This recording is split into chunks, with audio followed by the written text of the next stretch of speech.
সালামুন আলাইকুম ইয়া ইউহান্নাস ক্বালা রাব্বি ইশরাহ লি সাদরি ওয়া ইয়াসসির লি আমরি ওয়াহলুল উকদাতাম মিন লিসানি ইয়াফকাহু কাওলি ওয়া রাব্বি জিদনি ইলম ওয়া রাব্বি আউযু বিকা মিন হামাজাতিশ শায়াতিন।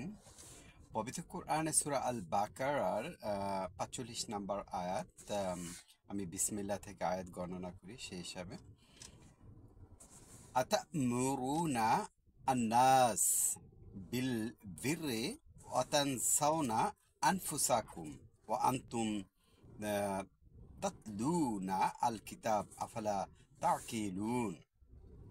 এর অর্থ হচ্ছে বাংলায়, বাংলা কোরআন যেটা বলে, আমি তো এখন আরবি কোরআনটা পড়লাম, এখন বাংলা যে কোরআন, বাংলা যে পড়া আছে, যে মিনিংসটা যে আছে সেটা এখন বুঝতে হবে।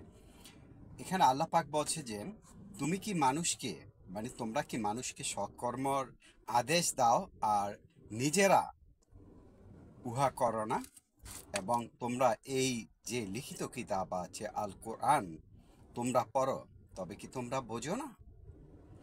দ্যাট মিন্স আজকে ধর্মগুরু যে আছে, যারা স্কলারশিপ আছে, বড় বড় ধর্মগুরু আছে, আল শায়েক আছে, মাদানী সাহেব আছে, আল আহাজিরা আছে, এরা এই কোরআন পড়ে, কিন্তু তারা মুখে যেটা বলে মানুষকে, তারা নিজেরাই করে না।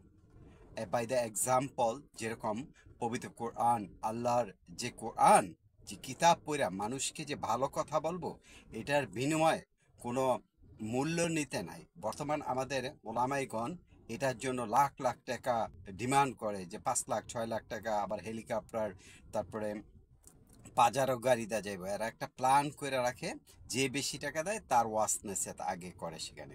এই জন্য আল্লাহ পাক বলছে, আল্লাহ পাক যে আদেশ দিছে যে তোমাদেরকে যে কর্ম কর্তব্য হচ্ছে, যেটা যে তোমরা মানুষকে বলো কিন্তু তোমরা নিজেরা করো না। যারা এই যে এই কিতাব পড়ে, যারা এই আল কোরআন কিতাব পড়ে, কিন্তু তোমরা কি বোঝো না?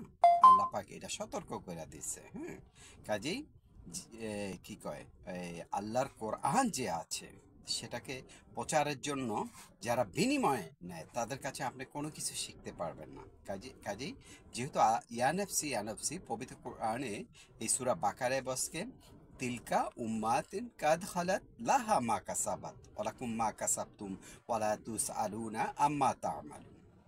এটা দুইবার আসছে আয়াতরা, বারবার সতর্ক করে দিতেছে মানুষকে, সারা বিশ্বের মানুষকে, যে আমার পূর্বে যারা অতীত হয়ে গেছে, আমার বাবা মা ছিল, অতীত হয়ে গেছে আমার দাদা দাদি, নানা নানি, পূর্বপুরুষ, এবং পৃথিবী যারা অতীত হয়েছে তারা যে কর্ম করছে, যে কর্ম করছে, তাদের সেই কর্মের প্রতিফল তারা পাইব। আমি যে কর্মের করব সেই কর্মের প্রতিফল আমি পাবো। আমার কর্মের প্রতিফলের জন্য তারাও দেয় না, তাদের জন্য আমিও দেয় না, কেউ কারোর জন্য জিজ্ঞাসিত হবে না। এই জন্য ভালো কর্ম করতে হইব। কাজেই যারা এই যে টাকার বিনিময়ে ওয়াজ নসিহত করে, আল্লাহর আদেশ বলে যে এটা করে, নিজেরা করে না। এই জন্য আল্লাহ পাক বলছে যে তুমি কোরআন পড়ো, কোরআন পড়া ফরজ, এবং কোরআন নিয়ে গবেষণা করো, নিজের ভাষায় কোরআন পড়ো। আমি যে আরবিটা বললাম, যে আরবিটা পাঠ করলাম, যে আতা'মুরুনা আন-নাস বিল বিররি ওয়া তানসাউনা আনফুসাকুম ওয়া আনতুম তাতলু আল কিতাব আফালা তাকিলুন। এই আরবিটা আমি নিজেও জানি না, আমি পড়লাম, অনেকে জানে না, আমাদের কেউ জানে না আরবি। যারা আরবিতে জানে তারা হয়তো এটা বুঝবে, আন্ডারস্ট্যান্ডিং। কিন্তু যখন বাংলায় এটা পড়বো, এটা আমার ভাষায় বাংলায় কোরআন যখন পড়ি, তুমি কি মানুষকে সৎকর্মের আদেশ দাও অথচ তুমি সেটা নিচে করো না, তুমি তো এই কোরআন পাঠ করো, কোরআনের সত্য কথাটা বলে না, তখন কি করে যে লাহওয়াল হাদিস নিয়ে আসে। লাহওয়াল হাদিস হচ্ছে পবিত্র কোরআনে সূরা লোকমানের ৭ নম্বর আয়াতে, সেখানে বলছে আফা অকুরবি আউযুবিকা মিন হামাজাতিশ শায়াতিন। মানুষের মধ্যে কিছু লোক আছে যারা যে লাহওয়াল হাদিস, আজে বাজে কথা বলে, মানুষকে ফিতনা ফাসাদ সৃষ্টির জন্য, এবং আল্লাহর কোরআনকে হাইড করে, এবং আল্লাহ যে আদেশ দিয়েছে কোরআন সেটাকে বিরুদ্ধে একটি লাহওয়াল হাদিস করছে। মিনান নাসি মাইয়াশতারি লাহওয়াল হাদিস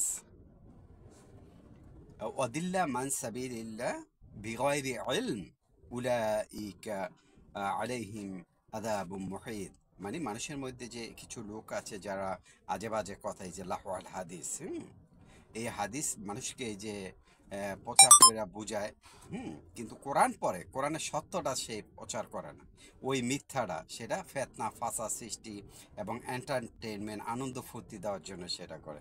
তাদের জন্য রয়ে আছে একেবারে বিশাল আজাব, অসম্মানজনক আজাব রয়ে আছে। আল্লাপাক এই কোরআনে যে যে আমি বললাম লাহওয়াল হাদিস সূরা লোকমানের 7 নম্বর আয়াত, কিন্তু আল্লাহ নাজেল করছে যে এই পবিত্র কোরআন, আল্লাহু নাজ্জালা আহসানাল কিতাব, যে এই পবিত্র কোরআন আছে আল কিতাব, বিসমিল্লাহ থেকে নাস পর্যন্ত এটা আল্লাহ নাজিল করছে।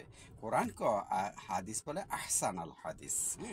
আর ওই যে বোখারি অন্যান্য যে তিরমিজি আবু দাউদ অন্য যে হাদিসগুলি সেগুলি লাহওয়াল হাদিস বলে, ওইগুলি পড়লে আপনি ফিনার জাহান্নাম বিভ্রান্তিতে চলে যাবেন। সেই কথাই বলছে যে তুমি মানুষকে বলো যে কি কয় সৎ কর্ম করতে, কোরআন থেকে কিন্তু হাদিস থেকে আয়সা ব্যাখ্যা দিব, হাদিসে এটা না হাদিসে ওইটা না, কিন্তু তুমি কি বোঝো না তোমার জন্য ওই যে অসম্মানজনক শাস্তি রয়েছে। কাজে ওই যে কেউ কারো কর্মের জন্য দায়ী নয়, এই জন্য আপনি কর্মের জন্য যেহেতু আপনি দায়ী, আমার কর্মের জন্য আমি যেটা দায়ী সেটার জন্য, এই জন্য কোরআন বুঝা বুঝা পড়তে হইব নিজের ভাষায়, আস্তে আস্তে, এই তাড়াতাড়ি করে পড়লেই হবে না, আস্তে আস্তে একটি অক্ষর বুঝা পড়লেই আপনার সওয়াব হইবে। এবং সেটাকে যদি আপনি আল্লাহর কমান্ড যে আমল করেন তাহলে আপনি নাজাত পাইবেন।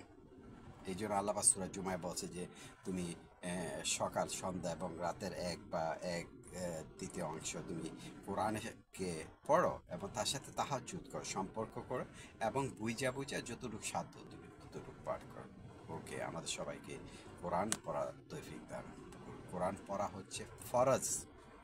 ইন্নাল্লাযীনা ফারাদাল কোরআন, নিশ্চয়ই এই কোরআন পড়া ফরজ। কোরআন শব্দটাই পড়া, পড়িলে পাস, না পড়িলে ফেল। আসসালামু আলাইকুম।